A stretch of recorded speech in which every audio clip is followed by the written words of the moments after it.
क्रिया शरीर होने के बाद अब हम द्रव्य गुण विज्ञान के जो है 50-50 क्वेश्चंस लगाएंगे। तो चलिए देखते हैं कौन से क्वेश्चंस हैं और इनके क्या क्या आंसर जाते हैं। तो आहार द्रव्य जो होते हैं, आहार द्रव्य होते हैं वो रस प्रधान होते हैं या गुण प्रधान होते हैं या वीर प्रधान होते हैं या कर्म प्रधान होते हैं। तो इसका आंसर है कि जो आहार द्रव्य होते हैं वो रस प्रधान होते हैं, ठीक है, और जो औसत द्रव्य होते हैं वो वीर प्रधान होते हैं।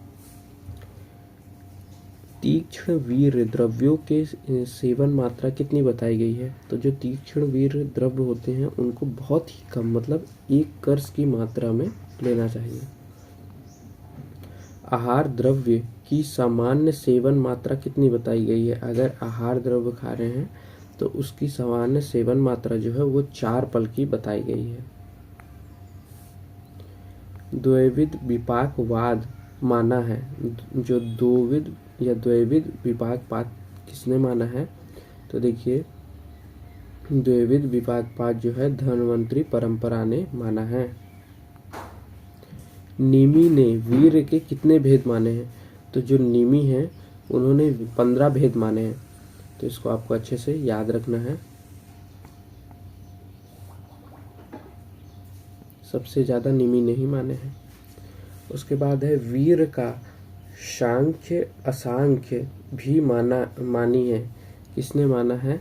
वीर जो है वो सांख्य और संख्या में भी और असंख्या में भी माना गया है वीर जो है। तो ये जो है चरक ने भी माना है और नागार्जुन ने भी। तो इसमें आंसर दोनों चले जाएंगे, दोनों ने। इसके बाद है रक्त चित्रक का शोधन द्रव्य है। जो रक्त चित्रक है उसका शोधन हम किससे करते हैं? तो चूर्णोदक जो होता है वो उसका शोधन द्रव्य माना जाता है। सारंगधर के अनुसार विरेचन द्रव्य का संग्रह किस ऋतु के अंत में करना चाहिए? ठीक है, तो विरेचन द्रव्य जो हो रहा है उसको हमको कब संग्रह करना चाहिए? तो बसंत ऋतु के अंत में जो है हमें करना चाहिए। गंधक का शोधन द्रव्य क्या है? जो गंधक है उसको हम शोधन कैसे करते हैं? तो शोधन के लिए जो है जो दुग्ध या घृत, ठीक है, इनसे जो है हम शोधन करते हैं। तो यहाँ पे घृत और दुग्ध। उसके बाद है निम्न में से कौन सा द्रव्य अदरक स्वरस की 21 भावना देने से शुद्ध हो जाता है? तो देखिए यहाँ पे जो निम्न में से कौन सा द्रव्य है जो 21 भावना देने से शुद्ध होता है? तो वो है अहिफेन में जब हम 21 बार भावनाएं देते हैं अदरक स्वरस की, तो अहिफेन जो होता है वो शुद्ध हो जाता है। इसके बाद है त्रिवेष्टक है। जो त्रिवेष्टक है उसको और किस नाम से बोला गया है? तो उसका एक और नाम है जो कि है सरल निर्यास। कर्म वीरवाद माना है, कर्म वीरवाद माना है, तो ये किसने माना है? तो नागार्जुन ने माना है इसे। भल्लातक का शोधन द्रव्य क्या है? जो भल्लातक है उसको हमको पता है कि स्टिका चूर्ण से रगड़ रगड़ के हम उसका शोधन करवाते हैं। तो यहाँ पे स्टिका चूर्ण। लेखन द्रव्यों में किस महाभूत की प्रधानता होती है? जो लेखन द्रव्य होते हैं स्क्रैपिंग, उसमें किस महाभूत की प्रधानता होती है? तो वायु और अग्नि महाभूत की प्रधानता होती है। संसमन द्रव्यों में किस महाभूत की प्रधानता होती है? जो संसमन करते हैं, यहाँ पे संशोधन नहीं संसमन की बात आई है, तो उसमें आप देखेंगे कि जो संसमन द्रव्य होते हैं उसमें आकाश महाभूत की ज्यादा या प्रधानता होती है। किसका फल शुष्क अवस्था में ग्रहण करना चाहिए? तो देखिए हरितकी या द्राक्षा। शुष्क में जो है दोनों का ही फल हम ग्रहण कर सकते हैं। रस एक धातु में कितने कला तक रहता है? रस एक धातु में कितने कला तक रहता है? तो ये हमने पहले भी क्वेश्चन लगाया हुआ है, तो ये आपको याद होगा कि 15-30 या 30-15 ऐसे करके हमने याद किया था इसे। इसके बाद जो है सालमली के पुष्प का वर्ण होता है। जो सालमली है उसके पुष्प का क्या वर्ण होता है? तो वो होता है रक्त वर्ण का, ठीक है। दीपन द्रव्य होते हैं। जो दीपन द्रव्य है वो कैसे होते हैं? तो वायु प्रधान जो होते हैं वो दीपन द्रव्य होते हैं, जैसे कि सौंफ। और फिर सुश्रुत के अनुसार फल का ग्रहण किस ऋतु में करना चाहिए? जो फल है उसका ग्रहण किस ऋतु में करना चाहिए? सुश्रुत ने बताया है कि उसे ग्रीष्म ऋतु में करना चाहिए। तृप्तिग्न द्रव्य हैं, जो तृप्ति करे वो द्रव्य कौन से माने गए हैं? तो शुंठी को तृप्तिग्न द्रव्य माना गया है। उपशोषण द्रव्य हैं, जो उपशोषण द्रव्य किसे माना गया है? तो उपशोषण द्रव्य माना गया है कुटज को।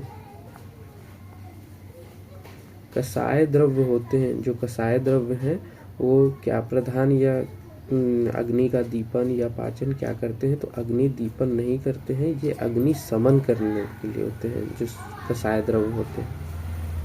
ठीक है। इसके बाद है वैवाही द्रव्यों में महाभूत होते हैं। जो वैवाही द्रव्य है उसमें कौन कौन से महाभूत होते हैं? तो देखिए इसमें जो है वायु और आकाश महाभूत होते हैं। सुश्रुत के अनुसार मूल एवं पत्र किस ऋतु में ग्रहण करना चाहिए? तो सुश्रुत के अनुसार मूल एवं पत्र, फल जो है वो ग्रीष्म ऋतु में खाने के लिए कहा गया है, लेकिन जो मूल और पत्र है वो वर्षा ऋतु में, तो इसको आपको अच्छे से याद रखना है। इसके बाद है विष्टम्भ द्रव्य हैं। विष्टम्भी जो द्रव्य होते हैं वो क्या बताए गए हैं? तो पानस को विष्टम्भ द्रव्य कहा गया है, ना कि दुग्ध और मारीच को। गंडुपद कृमि नाशक विशिष्ट द्रव्य। गंडुपद कृमि नाशक, जो कृमि का नाश करे वो कौन से द्रव्य हैं? तो पलाश जो है वो कृमि का नाश करता है। इसके बाद है विडंग विशिष्ट रूप से किस कृमि का नाशक है? विडंग विशिष्ट रूप से किस कृमि का नाशक है? तो यहाँ पे जो आंसर है कि वो जो है वो गंडुपद कृमि का नाशक है। इसके बाद है चरक के अनुसार शरद ऋतु में औषध का कौन सा अंग ग्रहण करना चाहिए? शरद ऋतु में औषध का कौन सा अंग ग्रहण करना चाहिए? चरक के अनुसार पूछा गया है। तो देखिए त्वक को भी कर सकते हैं, कंद को भी कर सकते हैं और क्षीर को भी कर सकते हैं। तो यहाँ पे सभी जो है, लेकिन यहाँ पे आपको याद रखना है कि चरक के द्वारा पूछा गया है और शरद ऋतु में, तो इन्होंने सभी को बताया है। संखोटक है, जो संखोटक साखोटक कह रहे हैं, इसका मतलब है कि स्लीपद नाशक जो होता है उसे साखोटक कहा गया है। चरक के अनुसार मूल का ग्रहण करना चाहिए। जो मूल है उसका ग्रहण कब करना चाहिए? तो यहाँ पे आंसर है कि ग्रीष्म ऋतु में भी और शिशुर ऋतु में भी मूल का ग्रहण उन्होंने बताया, दोनों ही ऋतु में। पित्त सामक द्रव्य है, इसमें से पित्त सामक द्रव्य कौन से हैं? जो आप देखेंगे कि शुंठी नहीं, आर्द्र धान्य जो होता है वो पित्त समन के उसमें आता है। ठीक है, तो आंसर है आर्द्र धान्य। हरितकी में कौन सा रस नहीं होता है? तो हरितकी में कौन सा रस नहीं होता है? तो इसका आंसर है कि वो 5 रस से युक्त होता है, लेकिन लवण रस नहीं होता है। विशेष रूप से अंकुश कृमि नाशक है। विशेष रूप से अंकुश कृमि नाशक है। तो यहाँ पे जो कि यवानी सत्व को भी माना गया है और भल्लातक को भी माना गया है, तो उपरोक्त दोनों ही जाएंगे आंसर। चरक के अनुसार सार का ग्रहण किस ऋतु में करना चाहिए? जो सार है उसका ग्रहण किस ऋतु में करना चाहिए? तो हेमंत ऋतु में जो है सार का ग्रहण करना चाहिए। वातवर्धक द्रव्य है, जो वातवर्धक है उसका द्रव्य क्या बताया गया है? तो जम्बू को जो है वातवर्धक द्रव्य माना है। यहाँ पे इतना तो कुलत है, ना राशन है, ना ही मुद्गपर्णी है। कुंदरू है, जो कुंदरू को कहा गया है कि कुंदरू क्या है? तो ये जो है ये सल्लकी निर्यास है, उसे हम कुंदरू कहते हैं। ठीक है, सल्लकी के निर्यास को कुंदरू कहा गया है, ना कि सालमली के निर्यास को। ठीक है, तो इसको आपको अच्छे से याद रखना है। इसके बाद है बिल्व फल औषधार्थ किस रूप में ग्रहण करना चाहिए। बिल्व फल को औषध के रूप में किस रूप में ग्रहण करना चाहिए, तो इसमें जो है इसको आपको याद रखना कि अपक्व में ही बिल्व फल को औषध के रूप में हमें ग्रहण करना है। अपक्व, सभी को पक्व, लेकिन यहाँ पे जो बिल्व फल होता है उसको हमें अपक्व में ही औषध के रूप में ग्रहण करना है। स्तंभन द्रव्यों में किस महाभूत की प्रधानता होती है। जो स्तंभन करवाते हैं वो द्रव्य में वायु महाभूत की प्रधानता होती है। भूत अग्नि व धातु अग्नि का अधिष्ठान है। जो भूत अग्नि है या धातु अग्नि है उसका अधिष्ठान किसको माना गया है, तो यकृत को जो है भूत अग्नि और धातु अग्नि का अधिष्ठान माना गया है। इसके बाद है रसों के विकल्प भेद कितने होते हैं। रसों के जो विकल्प भेद से कितने प्रकार के हो जाते हैं, तो आंसर है 63 प्रकार के हो जाते हैं। उसके बाद है चरक ने आहार द्रव्यों में कितने वर्ग निर्धारित किए हैं। तो चरक ने जो है आहार द्रव्यों में टोटल जो है वो 12 को निर्धारित किए हैं, 12 वर्ग बनाए हैं। सैंधव लवण का वीर है, जो सैंधव लवण है उसका वीर बताया गया है, तो उसका वीर कितने को बताया गया है, तो न उष्ण को बताया गया है। जीवन या पंचमूल का उल्लेख किया है। जीवनी पंचमूल या जीवन पंचमूल का उल्लेख किया, जीवनी नहीं है, जीवन पंचमूल कह रहे हैं, तो इसका आंसर है कि ये वाग्भट ने किया है। राज निघंटुकार ने लघु पंचमूल को कहा है। राज निघंटुकार ने लघु पंचमूल को क्या कहा है, तो उन्होंने पंचगण कहा है। ठीक है। चित्र तंडुल पर्याय है। जो चित्र तंडुल पर्याय है ये किसका पर्याय है, तो विडंग का पर्याय होता है चित्र तंडुल। बृहति धान्यवश कंटकारी को मिलित रूप से कहते हैं। ठीक है, बृहति धान्यवश और कंटकारी इन तीनों को क्या कहते हैं, तो इन्हें त्रिकंटक कहते हैं। ठीक है, इसको आपको याद रखना है।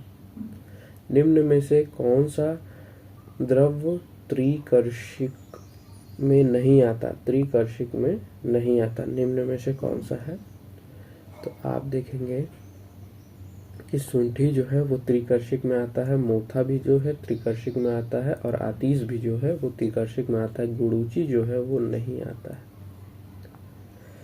निम्न में से कौन सा द्रव्य मधुर त्रिफला में नहीं है। जो मधुर त्रिफला बोला गया है उसमें कौन सा द्रव्य जो कि नहीं है। ठीक है, तो इसमें आप देखेंगे कि गंभारी भी आता है, खजूर भी आता है, द्राक्षा भी आता है, लेकिन फालसा नहीं आता है, तो इसको आपको याद रखना है। इसके बाद है चित्रक नागरमोथा विडंग कहते हैं। चित्रक को, नागरमोथा और विडंग को, तीनों को अगर हम एक साथ लेते हैं तो ये बनते हैं त्रिमध। तो इसको आपको अच्छे से याद रखना है कि त्रिमध हम किसे कह रहे हैं। फिर अभी हमने त्रिकर्षिका भी पढ़ा। ठीक है, आगे चल के हम त्रिटंडुल भी पढ़ेंगे। तो ऐसे करके आपको छोटी छोटी चीज़ें याद रखनी है, पेपर पॉइंट ऑफ व्यू से बहुत ज़रूरी है। थैंक यू, मिलते हैं नेक्स्ट वीडियो में।